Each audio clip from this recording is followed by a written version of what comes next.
Irmãos, nós vamos começar uma série de ministrações no livro do profeta Joel. E eu gostaria de falar nessa noite sobre o tema O Dia do Senhor está perto. E esse tema eu vou extrair do capítulo 1. São 20 versículos, eu vou pedir por gentileza para que você abra sua Bíblia, o livro do profeta Joel, capítulo 1. Nós faremos a leitura então desses 20 versículos. Depois nós vamos orar, e durante a oração eu gostaria que você lembrasse da vida nós, ela está enlutada. O Senhor recolheu o irmão Gabriel, teve pouco tempo entre nós, uns 2 meses mais ou menos. Nós tivemos a oportunidade de estar com eles no sábado, nós comemos uma pizza, oramos, conversamos bastante. E aí na quarta-feira ele internou, teve os preparativos. Na sexta-feira houve a cirurgia, ele foi para a UTI, teve algumas complicações. Ele era portador de púrpura, uma doença autoimune. Ele tem uma ação chamada ação refratária no organismo. Então o organismo dele reage aos medicamentos. Ele tinha um número muito baixo de plaqueta que favorece a imunologia. Ele tomou plaqueta, ele tomou sangue, mas não desistiu e veio para a outra. Nós vamos orar para que Deus dê graça ao nosso irmão. Às vezes a gente lamenta as lutas que passamos. Quantos dos nossos irmãos enfrentam lutas maiores? Vamos orar também pela vida do Regis e da Ana. Eu estive com eles no Hospital da Cruz. E no momento da visita, nós também recebeu um infecto que está cuidando dele. E aí o médico falou que provavelmente estenderia o tratamento com antibióticos durante 14 dias, então ele vai ficar internado, creio que terça e quarta-feira. Vamos agradecer a Deus, ele está bem. Cabeludo. Não, eu vou tirar foto para mostrar para os irmãos, mas a primeira vez que eu vejo você assim com cabelo, hein? Quando eu mexer, bonito demais me cortar o seu cabelo aqui no hospital. Ele falou assim: mas a marca eu estou fazendo, pastor. Que bom, só fiquei muito feliz de revê-lo, sempre sorridente e brincalhão. Muito bom mesmo. Vamos lá, Joel capítulo 1, verso 1 ao 20. A palavra do Senhor que foi dirigida a Joel, filho de Betuel.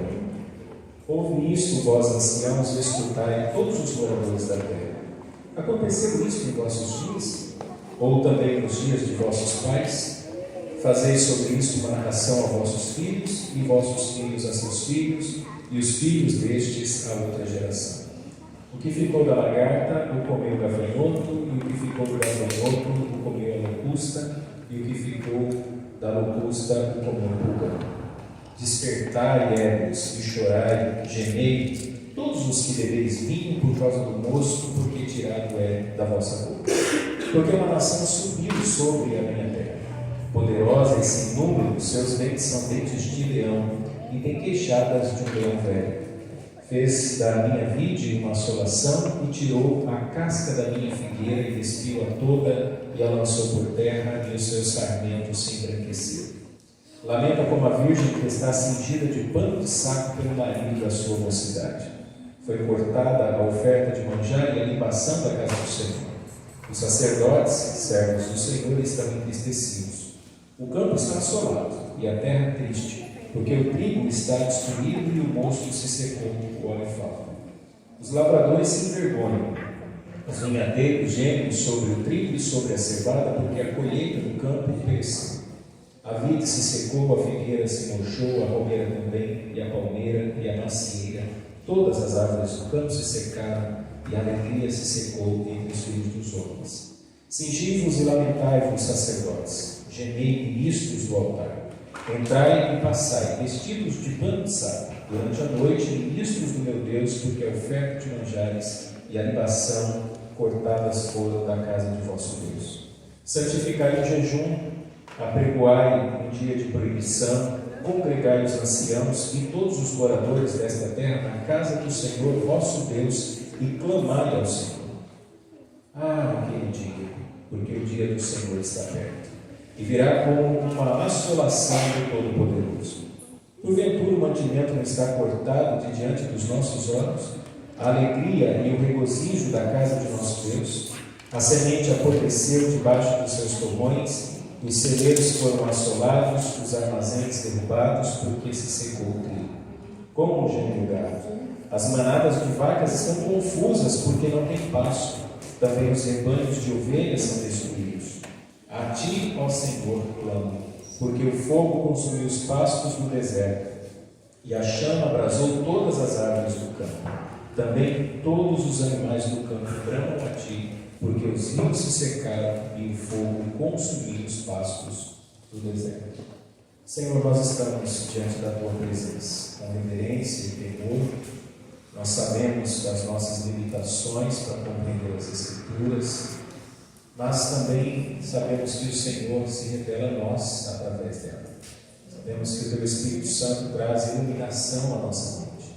Por isso nós pedimos ao Senhor que fale conosco, que o Senhor me dê graça para expor as Sagradas Escrituras de uma maneira fiel, e que o Senhor dê graça aos ouvintes para que eles acolham com fé em seus corações.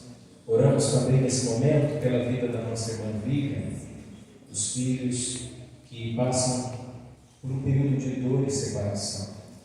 Há determinados acontecimentos que nem sempre nós entendemos. Nós precisamos confiar e descansar no Senhor e na sua vontade. Se aprove ao Senhor levar o irmão Daniel, se essa é a tua vontade, quem somos nós para questionar? O que nós pedimos é que o Senhor traga graça à família nesse momento tão difícil. Oramos com regozijo também no nosso coração pela vida do Regis, que passou por uma cirurgia tão dramática, tão difícil, de tantas horas, e foi submetido a tanto sofrimento e está internado há tantos dias. Nós louvamos ao Senhor porque a cirurgia foi bem sucedida, louvamos ao Senhor porque a infecção recuou, louvamos ao Senhor pelos recursos que o Senhor deu ao seu servo, pelo tratamento que ele tem tido naquele hospital, e porque sabemos que muito em breve estará conosco aqui, testemunhando a cura, a ação do Senhor sobre a vida dele. Nós oramos em nome de Jesus. Amém. Meus irmãos, frequentemente nós ouvimos manchetes populares. Sabe que o jornal, ele sempre pega o assunto do momento, aquele assunto mais popular que as pessoas falam, está na boca do povo, e eles colocam como manchete, né? Eles colocam na primeira página, na capa do jornal, é o assunto principal. Vocês devem se lembrar quando foi descoberto o vírus da Covid-19. Os jornais só falavam disso, o tempo todo, só se falava sobre o vírus da Covid.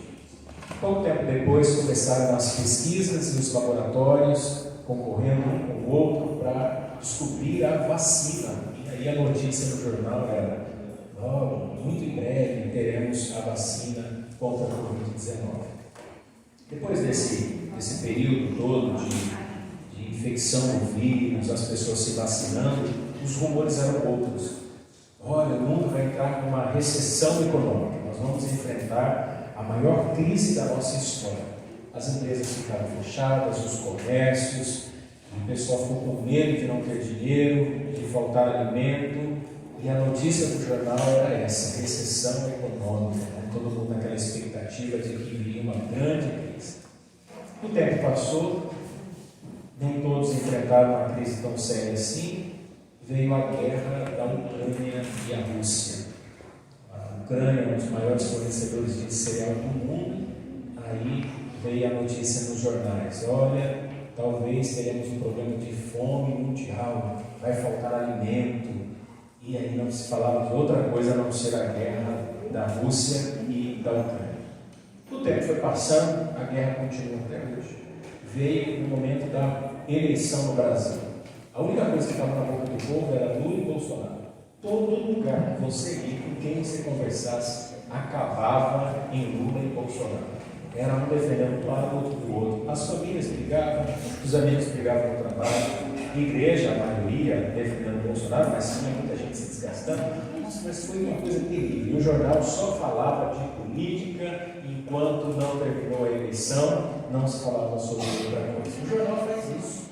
O O jornal colocou agora recentemente a questão dos objetos não identificados que os Estados Unidos derrubou, dizendo que é da China, que eles estavam querendo saber lá sobre o Pentágono, a Casa Branca, enfim. Aquilo virou manchete também nos jornais. A última agora, e está chegando nos principais jornais, é o despertamento espiritual em Asbury College, lá nos Estados Unidos. O culto que não termina. Ontem eu assisti um vídeo, achei tão interessante, um americano mostrando. Quando eu recebi a notícia de que a gente vem de um berço pentecostal, quando a gente fala de avivamento, sempre tem aquela ideia caricaturada de que avivamento é barulho, a gente pulando e gritando, mas era um culto tão calmo, tranquilo, as pessoas assim sentadas ouvindo o pregador, outros de joelho, orando, alguns em momentos de intervalo iam conversar assuntos a respeito das Escrituras, sobre o que Deus estava fazendo, um ambiente extremamente tranquilo, nada de extraordinário, mas o culto não para. E sai gente, chega gente e a igreja continua, a capela do colégio continua funcionando. E os jornais começam a divulgar essa notícia. Por que o jornal faz isso? Porque o jornal gosta de trabalhar com o assunto da povo para chamar a atenção do povo. O que é que Joel está fazendo aqui no seu livro?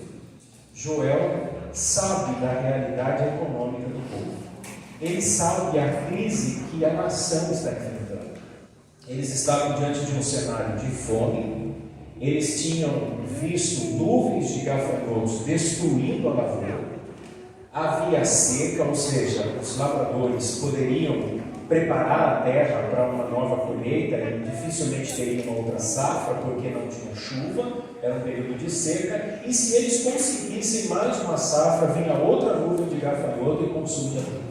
Então o desespero bateu naquela nação, o povo ficou em pânico, e Joel usa esse pano de fundo para dizer àquele povo: vocês não estão percebendo, mas são prenúncios de que Deus há de manifestar o seu juízo.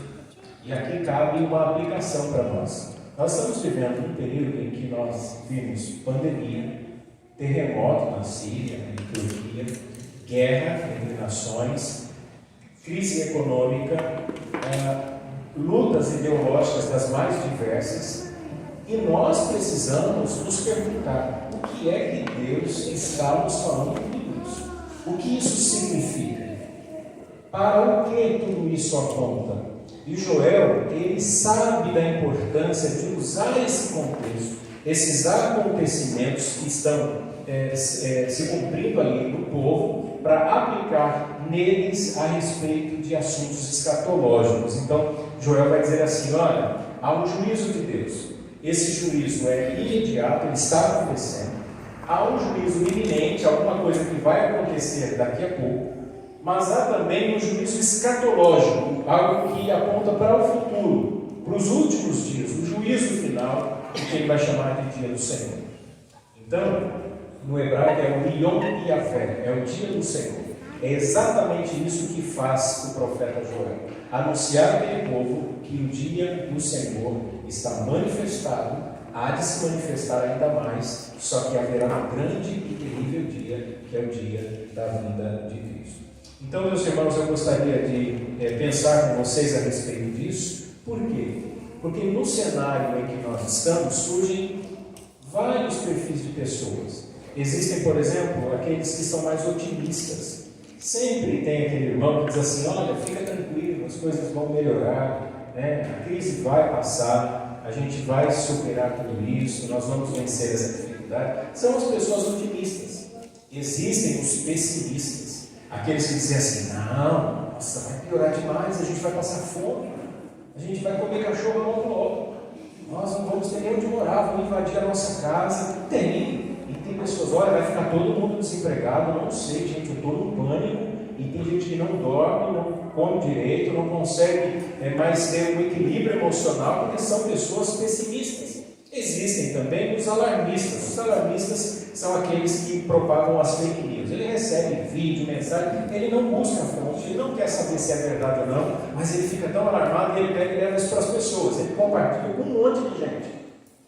Vez ou outra eu recebo vídeos assim: se você tomar vacina, colocou um chip em você e agora todo mundo sabe o que você faz, até o que você pensa.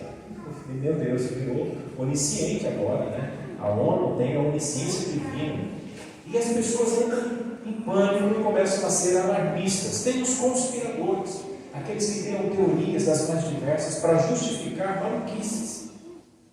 Ao invés de olhar para as Escrituras, ficam presos a teorias de conspiração. Existem também os escarnecedores. Tem gente que não acredita em nada.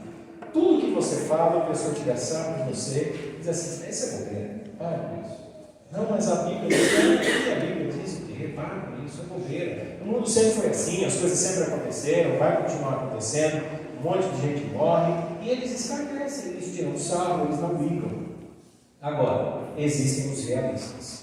Os realistas são aqueles que, ao receber uma mensagem, eles não ficam otimistas demais, não são pessimistas, não são alarmistas, não viram conspiradores, mas eles olham para as Escrituras e, a partir das Escrituras, eles interpretam a realidade à sua volta.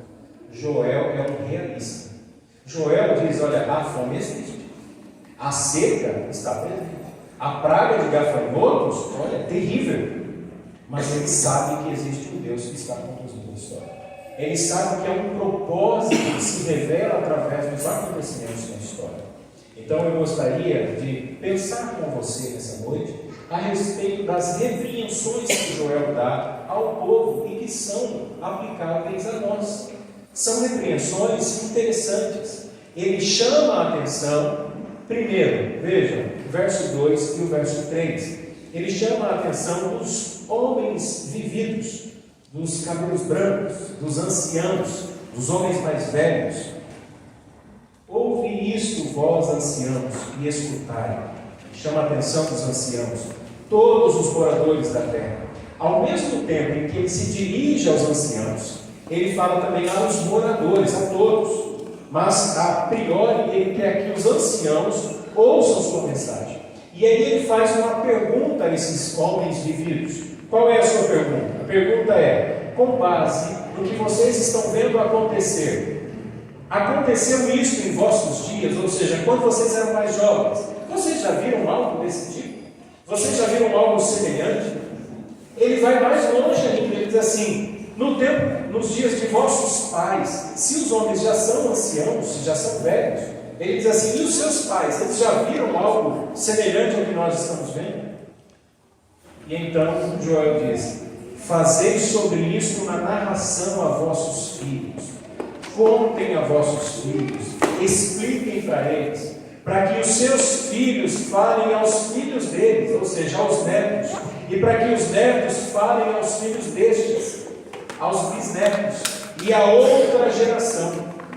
Então Joel está dizendo: anciãos, vocês já viram algo assim? A resposta deles é: não, nós não vimos nada desse tipo. Os pais de vocês viram? Não.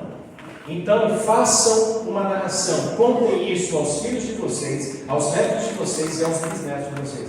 Olha a preocupação de Joel. Vocês têm que transmitir esse ensino. Aí eu faço a seguinte pergunta: por que Joel está preocupado com a opinião dos anciãos? Por que ele simplesmente não entrega a palavra de Deus? Por que no profetismo do Antigo Testamento ele se volta aos anciãos? Qual a intenção de Joel? Os anciãos eram respeitados pela experiência de vida, pelo conhecimento que tinham. E quando eles dizem a Joel que eles não viram isso nos seus dias, eles não tinham presenciado nada semelhante, nem os pais deles, porque não tinha nenhuma narrativa dos seus pais para eles, Joel ganha peso na sua mensagem. Joel tem autoridade para dizer isso. Joel agora não é uma voz ecoando sozinha. E aqui dá uma outra razão. Ganhar o respaldo dos anciãos é ganhar o respeito de todos os outros, porque os anciãos fazem papel de liderança do povo. É por isso que ele diz assim: ouve isto, vós anciãos, e escutai todos os moradores da terra. Então Joel volta-se para os anciãos e eles dizem: olha, realmente nunca vimos algo tão terrível como tem acontecido em nossos dias. E nós? Já imaginávamos ver algo como vimos na época da pandemia? Quem imaginou isso? Quem esperava uma doença tão grave, altamente contagiosa? O medo era visível no olhar das pessoas. Quando alguém era diagnosticado como positivo para a Covid, já vinha aquela imagem de alguém com a saturação caindo, com a respiração pesada. Quem ficou hospitalizado sabe o que eu estou falando. O quanto foi difícil. Quem teve familiares que partiram por causa do vírus, pessoas que ficaram intubadas e sobreviveram, sabem o quanto foi difícil. Pessoas que ficaram com necessidade constante de oxigênio, as sequelas, muitas pessoas estão sequeladas até hoje por causa dessa doença. Nunca ninguém imaginou uma doença tão grave, que colocasse todo mundo em pânico, que fechasse tudo, que isolasse as pessoas, que impedisse o abraço, o aperto de mão, que fizesse com que cada um ficasse dentro da sua casa. Que cena triste, andar pelas ruas da cidade, tudo vazio. Aliás, nem podia andar, né? Porque senão a gente devia andar na rua, volta para casa. Para ir no mercado, 1,5 metro de distância, um carrinho do outro, máscara, tinha gente com 2 máscaras, o tempo todo borrifando álcool nas mãos e passando aquele paninho com álcool no carrinho, um medo de pegar o vírus porque não tinha nada para combater, não podia tomar remédio, uns defendiam o remédio, outros diziam, não, esse remédio não funciona, e uma guerra havia se instalado. Quem imaginava enfrentar essa loucura? Ninguém. As pessoas mais experientes, o chamado grupo de risco, os mais velhos, se fossem perguntados, olha, você já imaginou isso em seus dias? Com certeza os irmãos mais velhos aqui dizem assim, não, eu nunca vi isso. E os seus pais viram? Também não. É exatamente esse cenário aqui de Joel. Joel se dirige a essas pessoas e diz, vocês já viram isso antes? Não, nunca vi. Uma nuvem de gafanhoto que vem e destrói tudo. E vem outra nuvem, vem outra nuvem. Eu nunca vi a nação numa situação tão difícil quanto essa que nós estamos vivendo. E aí Joel então diz que haveriam pragas sucessivas que destruiriam tudo. Verso 4. O que ficou da lagarta, o comeu o gafanhoto. E o que ficou do gafanhoto, o comeu a locusta. E o que ficou da locusta, o comeu o pulgão. Essa passagem é uma das mais difíceis de interpretar no livro de Joel. Os grandes eruditos, homens estudiosos que estudam a partir da língua original, eles também têm pontos de vista diferentes a respeito desse assunto. A única certeza que todos eles têm é que isso aqui não fala sobre dízimo. Então fique tranquilo. Porque eu sei que muita igreja vai gostamos dessa passagem para falar do gafanhoto, do devorador, e aí as pessoas ficam em pânico, né, porque vai vir outro tipo de gafanhoto. Alguns estudiosos acreditam que isso aqui pode representar estágios do ciclo de vida do gafanhoto. É possível que Joel esteja falando sobre isso. Mas poucos defendem que Joel está dizendo sobre sucessivas pragas, sucessivas nuvens de gafanhoto. O que ele está dizendo é assim, não adianta vocês planejarem uma nova lavoura, não adianta vocês pensarem em uma nova safra, porque o que um gafanhoto deixa, o outro vem e devora. E se vocês continuarem, vai vir outro e vai vir outro. Joel está dizendo assim, não há nada tão ruim que não possa piorar. É uma mensagem muito dura. Imaginemos nós enfrentando um período de fome. Você vai ao supermercado, as prateleiras estão vazias. Eu não estou falando aqui de supérfluos, não estou falando aqui de guloseimas, estou falando de alimentos básicos, essenciais para a nossa vida. Estou falando de arroz, de feijão, de trigo, de açúcar. E você olha para as prateleiras e não tem nada. E você procura um funcionário do mercado e diz assim, por favor, não tem pelo menos um saco de arroz? Não tem. Tem falta. Mas não tem nada para vocês venderem, para a gente comer? Não tem, acabou tudo. E você entra em pânico. E você procura fubá, não tem fubá. E aí você diz assim, não, pelo menos água. Também não tem água. Aí você volta para a sua casa e você vê que na sua casa não tem energia elétrica. A sua geladeira está vazia. Você abre a torneira e não tem água para você tomar. E você entra em pânico, porque não tem absolutamente nada. Você olha para as pessoas da sua família e eles começam a ficar desnutridos. As crianças estão magrinhas, você está emagrecendo, tem gente que vai pensar assim, não pensa, né? Não é nesse sentido, não. Você começa a padecer mesmo fisicamente. E de repente você encontra um pastor maluco, dizendo assim, as coisas vão piorar. Qual a sensação que você teria? Imagina Joel pregando para um povo que está em crise, fome, seca, praga. E Joel está dizendo assim: olha, isso é apenas um prelúdio. Na verdade, Deus está fazendo um ensaio, porque o juízo ainda vai vir. Vocês acham que Joel foi amado pela sua mensagem? Vocês acham que as pessoas queriam ouvir Joel? Alguém tinha interesse em ouvir a sua pregação? Então, a repreensão dele é muito dura. E aí ele vai explicar então a razão do juízo de Deus. E ele vai chamar os falsos adoradores, aqueles que iam para o templo, que participavam do rito do templo, que ofereciam sacrifícios de qualquer maneira. Ele diz assim: vocês são ébrios, vocês são bêbados, vocês não têm noção do que estão fazendo. Por isso a expressão do verso 5: despertai, ébrios, e chorai, gemei todos os que bebeis vinho por causa do moço, porque tirado é da vossa boca. Sabe o que Joel está dizendo?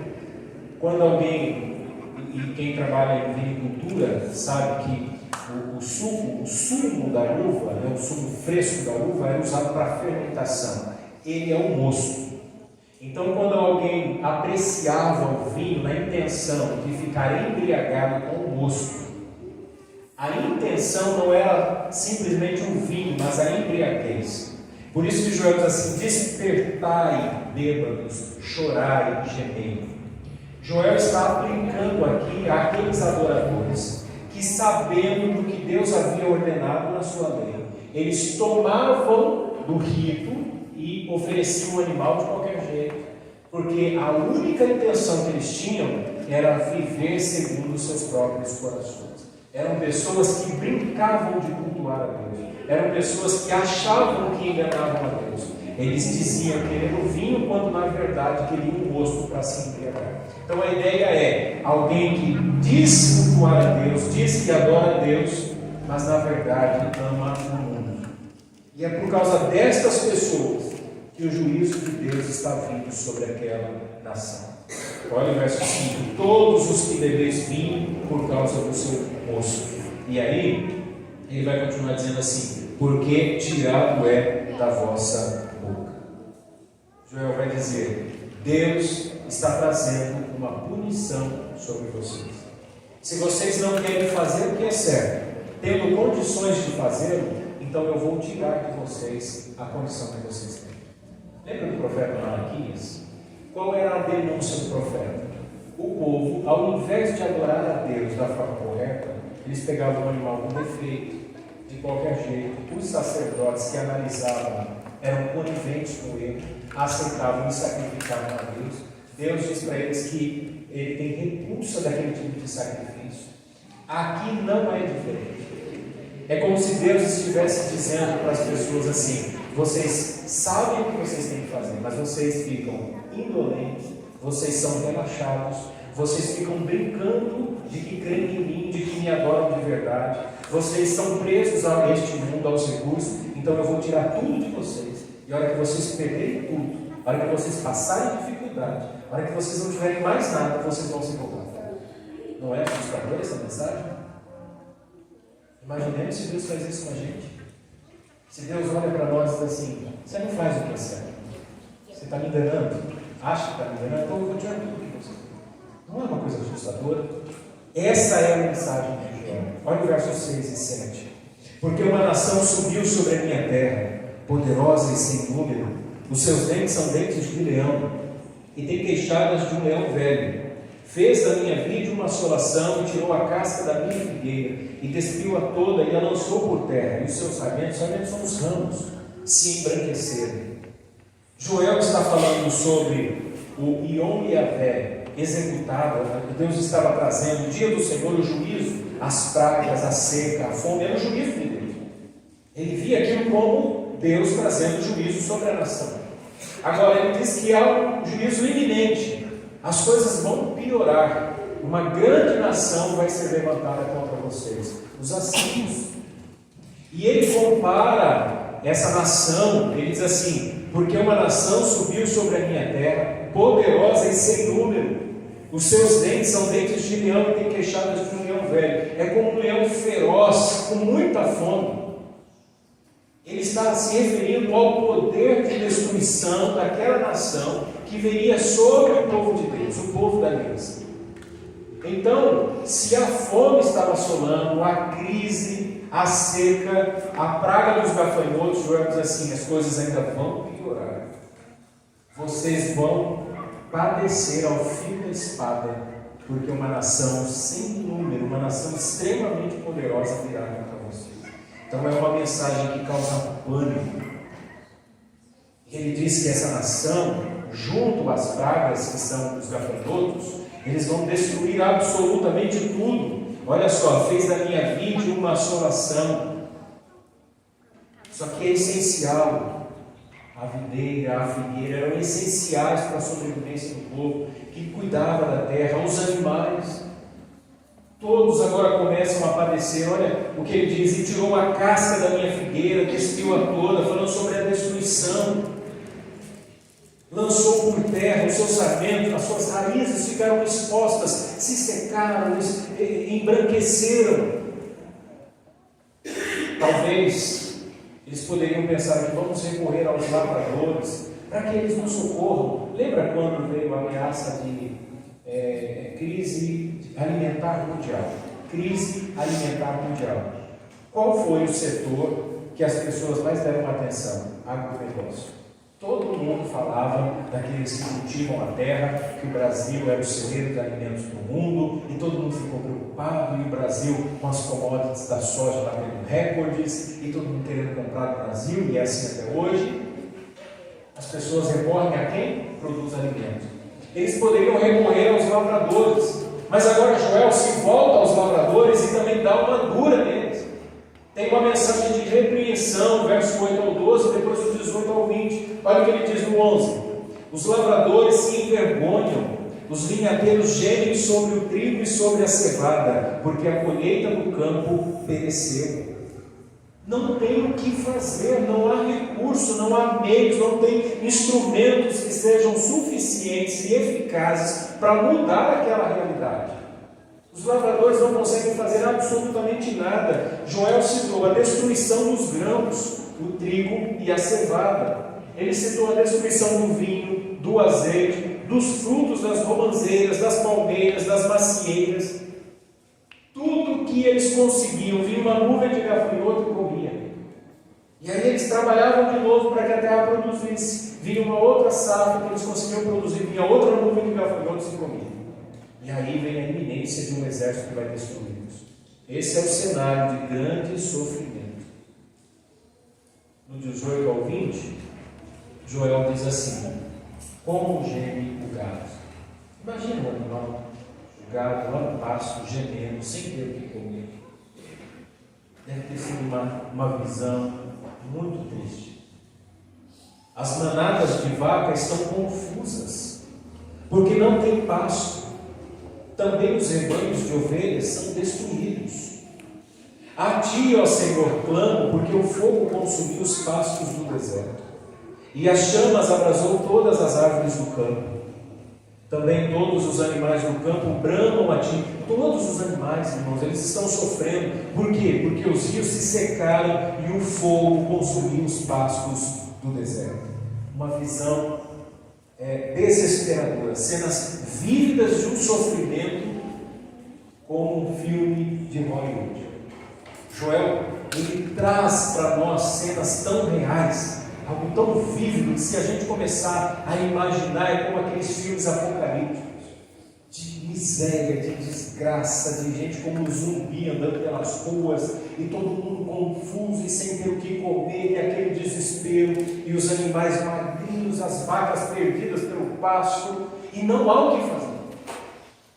E para piorar, ainda aquele sentimento, sabendo que uma nação está vindo contra eles. Imagina essa situação. Então Joel falou com os anciãos. Joel falou para todos os moradores, tendo os anciãos como sua referência, como a liderança do povo. Joel falou com os lavradores: olha, não adianta vocês tentarem mudar a situação, vocês não vão conseguir. E agora ele fala com aqueles que cuidam do ensino da lei. Joel vai no templo, o templo estava em funcionamento. e ele começa a profetizar, a pregoar contra os sacerdotes. Eu fico imaginando aquele homem na frente do templo, com as mãos levantadas e denunciando a atividade ilícita e a vida conivente daqueles sacerdotes. O profetismo no Antigo Testamento era como um ministério público. O profeta, ele tinha uma função que era respeitada publicamente. Por isso que ele se dirigiu aos anciãos. Os sacerdotes eram responsáveis por ensinar a lei de Deus ao povo. Os reis eram responsáveis por governar o povo com justiça. E os profetas, eles denunciavam, uma espécie de procurador de justiça, eles denunciavam aqueles que desobedeciam a lei de Deus e aqueles que tinham responsabilidades, que eram investidos de autoridade e que não estavam desempenhando seu papel. Por isso que Joel denuncia os sacerdotes. Os sacerdotes estavam confortáveis durante um tempo, mas quando chegou a crise, olha o que Joel diz a eles, verso 13: Cingi-vos e lamentai-vos, sacerdotes, gemei, ministros do altar, entrai e passai vestidos de pano de saco, durante a noite, ministros do meu Deus, porque a oferta de manjares e a libação cortadas foram da casa do vosso Deus. O templo era mantido com os recursos que vinham do povo. Só que a crise chegou no povo e o povo não tinha o que comer, não tinha o que levar para o templo. Aquele povo que quando tinha, levava um animal defeituoso, agora não tinha nem o defeituoso, Deus tirou tudo. E quando eles levavam um animal defeituoso, o sacerdote, ao invés de dizer o que era certo, falava: não pode, vocês têm que fazer o que Deus determinou na lei. Eles aceitavam, eles se mancomunavam, eles faziam uma espécie de acordo, porque a vida dos sacerdotes era confortável.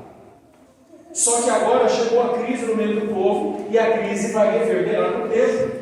Então Joel está dizendo assim para o sacerdote: se vocês não fizeram o que era certo antes, porque vocês estavam confortáveis, agora pode gemer, pode chorar e lamentar, porque não haverá o que comer na casa do meu Deus. É lógico que o pastor hoje não faz o papel do sacerdote, mas tem uma função específica que é ensinar as Sagradas Escrituras. Aqui nesse trecho eu fiquei imaginando sobre os homens que acabam vivendo de forma confortável, não pregando o Evangelho, apenas para que as pessoas venham para as suas denominações. Não são incisivos nas Escrituras, porque sabe que as pessoas não gostam disso. Sabe que as pessoas não gostam de ouvir o pecado sendo denunciado, que não gostam que chamem a atenção através das Escrituras. Nós não nos sentimos confortáveis com isso. E muitos pregadores fazem isso porque é conveniente. Porque eles estão bem, suas igrejas estão bem, eles têm ótimos salários. É como se Deus estivesse dizendo assim: vocês não fizeram o que é certo, agora nem vocês terão mais recurso nenhum. Porque se a crise chega no povo, chega também na igreja, chega também no local de culto. E aqueles que dependem desses recursos também começam a padecer. Então ele chama a atenção dos sacerdotes. E é interessante que Joel lembra até daqueles que trabalham no turno da noite. Os levitas tinham essa função. Salmo 134 diz assim: venham, bendigam o Senhor, todos vocês servos do Senhor, vocês que servem de noite na casa do Senhor. Então eles ficavam lá cuidando do templo, mas até eles deveriam se humilhar. Por isso ele diz assim, no verso 13: durante a noite, ministros de meu Deus, porque a oferta de manjares e a libação foram cortadas da casa do vosso Deus. Olha o verso 16: porventura o mantimento não está cortado de diante dos vossos olhos, a alegria e o regozijo da casa do nosso Deus. Eles sabiam que o templo era o local da espiritualidade. O templo era o lugar onde eles se reuniam para prestar esse culto a Deus e para oferecer o sacrifício. Era o local onde o sacerdote poderia ensinar a lei de Deus. Agora não tem mais alegria naquele lugar. Nós passamos por um período em que a igreja ficou fechada. Eu recebi mensagem de muita gente dizendo assim: nossa, pastor, eu vejo a hora de voltar para a igreja. Eu vejo a hora de voltar para o culto. Olha, eu não vou perder nunca mais o culto. Vou me dedicar, porque, meu Deus do céu, para muitas pessoas parece que não existe uma pandemia. Falaram, seus lábios pronunciaram palavras, mas o seu coração nunca se voltou para Deus. Muitas pessoas ignoram os sinais claros, visíveis do juízo de Deus. Muitos estão vendo os sinais acontecendo e endurecem o coração como se dissessem assim: não é possível, eu não acredito nisso. E continuam insistindo numa vida fria, indiferente, indolente. Joel diz: vestidos de pano de saco, nós devemos nos humilhar, nós devemos clamar. Olha o verso 14 e 15: santificai o jejum. Os sacerdotes deveriam chamar todo o povo para jejuar, e o jejum havia um só no ano. Essa questão do jejum é muito interessante, né? Porque vários pastores discordam. Às vezes a gente faz jejum para receber bênçãos. Irmãos, não façam isso. Não jejum para receber cura, jejum para receber emprego. Jejum não é uma barganha, jejum é um ato de humilhação. O jejum não é para receber bênçãos, isso é muito interesseiro. Eu fico imaginando se a minha filha chegasse para mim e falasse: não, eu vou ficar 2 dias sem comer, para o senhor me dar alguma coisa. Mas não faz o menor sentido. Então é um mérito. Como aquelas pessoas que fazem greve de fome e fica a imprensa em cima: olha, 10 dias sem comer, enquanto não acontecer isso e aquilo, enquanto os seus direitos não forem atendidos, seus pedidos. O jejum não é para isso. Nós não jejuamos para receber bênçãos. O jejum é um ato de humilhação. Por isso que Jesus disse assim: olha, quando você for jejuar, lava o teu rosto, para que ninguém saiba. Às vezes tem gente que fala assim: estou jejuando. Já faz 2 dias que eu não como. Às vezes eu vejo pessoas colocando na internet: olha, eu vou subir um monte e eu vou jejuar. Se você quer uma bênção, digita aí o que você quer. O que é isso? Aonde nós temos isso nas Escrituras? O jejum é de um momento de contrição. Geralmente o jejum está associado a momentos de dor e pranto. Geralmente muito. Os homens do Antigo Testamento, quase todos, jejuaram em momentos de crise mesmo, de crise espiritual, em momentos em que haviam rumores de guerra, que eles perdiam aquela guerra, quando morria alguém. Porque isso já é natural. Se você receber o diagnóstico de uma doença grave, você perde a fome. Se você enfrentar um luto, ninguém passa pelo luto com a mesa farta, cheia de comida, enchendo o prato de macarrão, que alegria porque morreu. Não! É um momento de humilhação, de se vestir de pano de saco, no sentido aqui bíblico, tá? Não vai fazer isso, não, porque isso também não se ensina. Eu já vi gente também se vestir de pano de saco, não é para fazer isso. Mas é a humilhação. Senhor, tenha misericórdia. Eu dependo do Senhor para tudo na minha vida. Então nós devemos fazer isso. Olha só: apregoai no dia de proibição, congregai os anciãos e todos os moradores da terra na casa do Senhor vosso Deus e clamai ao Senhor. Joel está dizendo assim: reúnam-se, busquem a Deus, clamem ao Senhor, porque as coisas vão ficar piores. Haverá um tempo tão difícil, de tanto sofrimento, que somente aqueles que creem permanecerão. Os que não creem, os que não amam ao Senhor de fato, os que não amam a Deus com todo o seu coração, esses vão encontrar desculpas e naturalmente se afastarão dos caminhos do Senhor. Quer medir a sua espiritualidade? Meça pela sua vida de oração. Não é pelas vezes que você vem à igreja, nem porque se você canta ou toca um instrumento, ou lê livros. Não é absolutamente nada disso, nem a sua contribuição. É pela sua vida de oração. O puritano John Bunyan dizia o seguinte: ou a oração me faz parar de pecar, ou os pecados que eu cometo me farão parar de orar. A gente não ora, não é porque a gente não tem tempo. Nós não oramos porque nós temos pecado. Nós não oramos porque o nosso coração não se aplica à oração. A gente tem tempo para assistir vídeos, nós temos tempo para as redes sociais. Eu tenho muito tempo. Eu faço isso todos os dias. Nós temos tempo para ler, nós temos tempo para conversar, nós temos tempo para nos divertir. Então não é verdade que a gente não tem tempo para orar. A gente não ora porque a gente não quer mesmo. A gente não ora porque a gente não gosta de orar.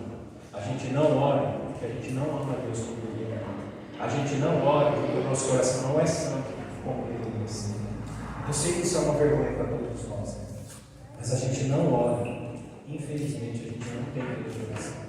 As pessoas estão impressionadas com o que está acontecendo nos Estados Unidos.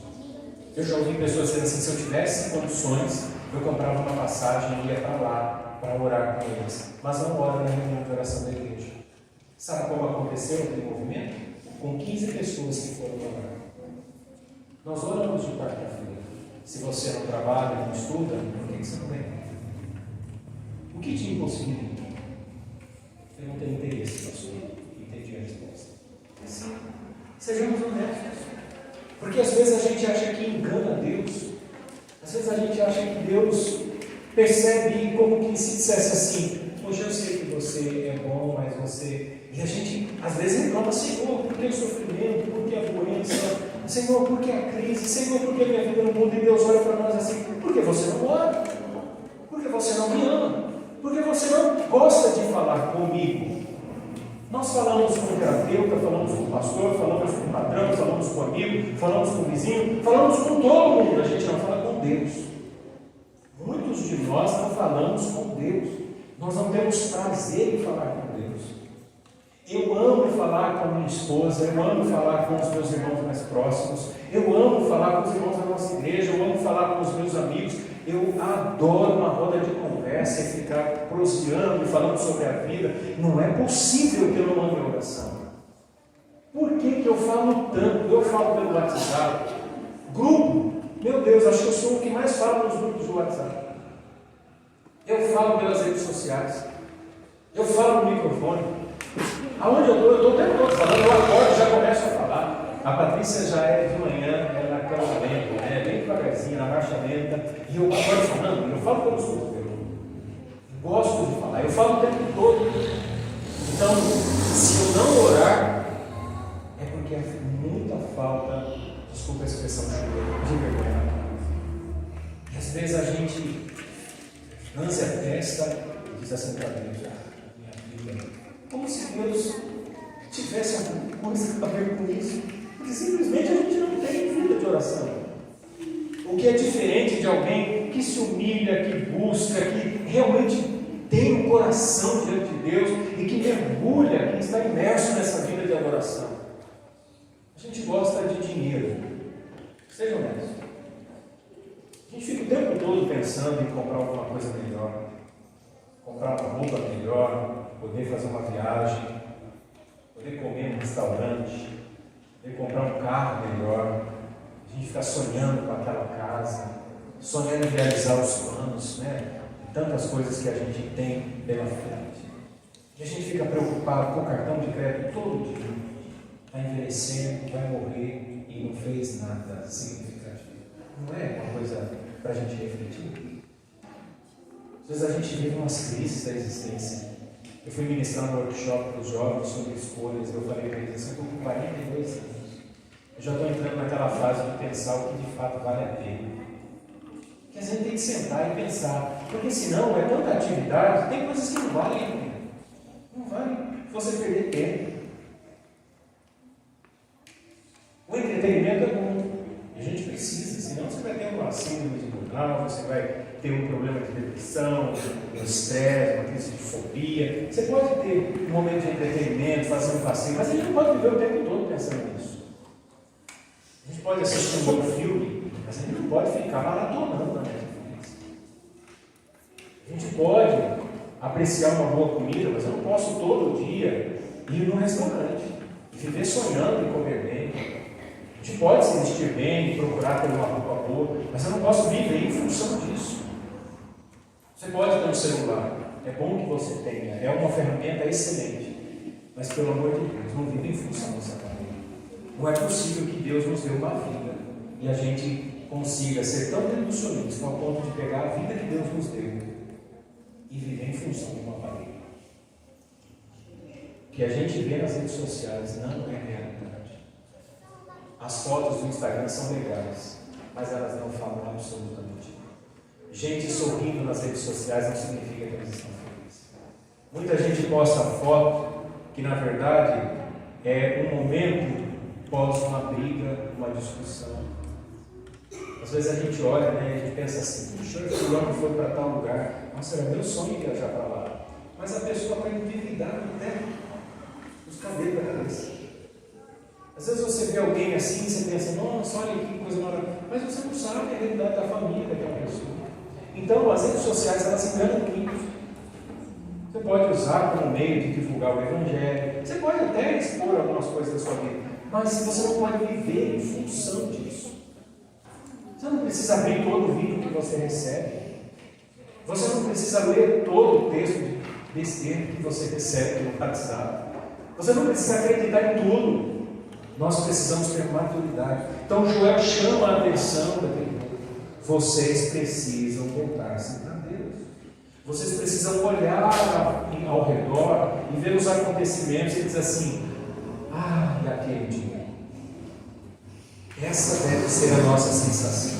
Quando eu vejo terremoto na Síria, na Turquia, quando eu vejo guerra na Ucrânia e Rússia, quando eu vejo o mundo saindo de uma pandemia, quando eu vejo as disputas ideológicas, valores cristãos sendo confrontados e atacados, como nós temos visto, quando eu olho para tudo isso que está acontecendo, as pessoas se divertindo, apenas buscando prazer, período de carnaval. Ironicamente, a palavra carnaval vem do latim que significa afastar-se da carne. A ideia da religião católica era o período em que antecipava a quarta de cinzas. Mas o paganismo, como sempre, desemboca na luxúria e virou a festa do deus Baco, do Dionísio, e aí terminou em orgias, imoralidades e milhares, para não falar milhões de pessoas, nesse momento, estão buscando saciar os desejos da carne. E pasmem, igrejas se envolvem com isso. Eu não sou capaz de duvidar que muitos cristãos estejam envolvidos nesse tipo de festa. Tem gente indo atrás disso. Joel diz para nós: olhem para todas essas coisas e digam aquele dia, porque o dia do Senhor está perto e virá com uma assolação do Todo-Poderoso. E eu então, irmãos, concluo dizendo o seguinte: com frequência nós vivemos dia após dia sem dar devido valor às bênçãos de Deus. Às vezes é necessário uma calamidade para que a gente se volte para Deus. É triste isso, mas às vezes é necessário uma enfermidade para a gente orar. Às vezes é necessário uma crise financeira para a gente buscar a Deus. É necessário, às vezes, uma crise em casa, problemas sérios, que poderiam ter sido evitados com a devida instrução, com todo mundo servindo a Deus, com orientação correta, para que a gente perceba e diga assim: eu deveria ter feito isso. Quando a água fica escassa, quando faltam alimentos, quando novas doenças surgem, nós descobrimos a pobreza da nossa civilização artificial e da sociedade descartável que nós estamos inseridos. Basta acontecer algo desse tipo e a gente percebe o quanto a sociedade é descartável, é vulnerável e não pode absolutamente nada. Todos esses homens que ostentam poder, autoridade, seja na política, seja no mundo dos negócios, não são absolutamente nada. Todos os ídolos, os que ainda não morreram, um dia morreram. E assim a humanidade vai vivenciando ciclos. E olha que interessante, aqui nesse contexto de Joel, Deus não precisou mandar fogo do céu para humilhar o povo. A gente pensa assim, o juízo de Deus é bola de fogo caindo do céu. Deus mandou pequenos insetos que os humilhou. Deus pode humilhar a humanidade com vírus, com uma bactéria, com coisas microscópicas. Esse Deus, Criador das hostes celestiais e terrenas, esse Deus pode humilhar. Ele é o Todo-Poderoso. E como diz o próprio nome de Joel, o Senhor é Deus. Ninguém pode deter o seu nome poderoso. Amém?